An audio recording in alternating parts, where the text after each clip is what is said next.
سائم کی ماں سارا کے پاس پہنچ چکی ہے اور بہت زیادہ منت سماجت کرنے کے بعد اس کو معافی نہیں مل رہی، لیکن جب اس نے بہت زیادہ معافی مانگی اور اپنا پوتا جو ہے وہ دکھایا اور اس کو بتایا کہ یہ فراز کا یتیم بچہ ہے اور تم پلیز تم سے بہتر ماں کا درد کون جان سکتا ہے، سائم کو معافی مل جائے تو کیا ہی بات ہے، سائم کو معاف کر دو، میں تم سے ہر طرح سے جو تم کہو گی جو تم کرو گی کرنے کے لیے تیار ہوں، میں تمہارے ہاتھ جوڑتی ہوں، پاؤں پکڑتی ہوں، لیکن تم مجھ سے سائم کو معاف کر دو، جو اس نے گناہ کیا وہ معافی کے قابل تو نہیں ہے، لیکن تمہیں معاف کر دو پلیز۔ اور تب بہت زیادہ سوچنے سمجھنے کے بعد سارا اس کو کہتی ہے کہ میری ایک شرط ہے، وہ کیا؟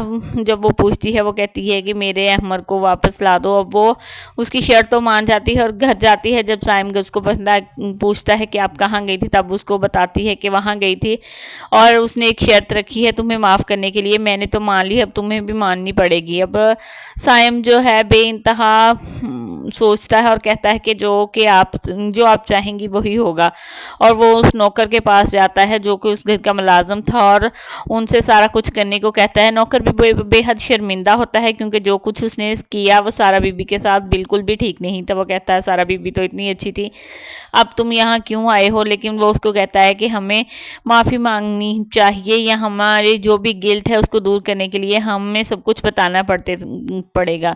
نوکر اپنی بیٹی کو اس کی ساس کے پاس جاتا ہے، اس کو سب کچھ بتاتا ہے، وہ تو سن کر حیران ہی رہ جاتی ہے اور اس کو کہتی ہے کہ تم نے یہ سب کیوں کیا؟ وہ کہتے پیسوں کی خاطر۔ تو تب پوچھتی ہے آپ کتنے پیسے لوگے؟ تب وہ کہتا ہے وہ کس بات کے ہم پیسے لیں گے؟ وہ کہتی ہے کہ یہ سب کچھ چھپانے کے تم کتنے پیسے لوگے؟ اب وہ تو اور بھی حیران رہ جاتا ہے کہ اس طرح کیسے ہو سکتا ہے۔ دوسری طرف سارا بے انتہا پریشان ہے کیونکہ احمر ابھی تک کوئی کانٹیکٹ نہیں کیا سارا سے۔ اس کی سارا کی بہن بھی کہتی ہے کہ احمر بھائی تم سے خود ہی دور جانے کی کوشش کریں، ورنہ میڈیا پہ جو بھی خبریں چل رہی تھیں ان سب کو سننے کے باوجود بھی احمر آ جاتا۔ اب جب جو ہے وہ سمیر اپنی ماں کو بتاتا ہے سائم کے اس طرح میں نے نوکر کو کہا ہے، وہ کہتی ہے کہ تم نوکر کو روک دو کیونکہ اس کا کوئی بھی فائدہ نہیں، ورنہ احمد جو کہ اتنی دور ہے وہ نیوز سن کر ہر طرح کی تمہاری معافی تلافی سن کر بھی واپس آ جاتا۔ جب وہ نوکر کے گھر جاتا ہے تب وہ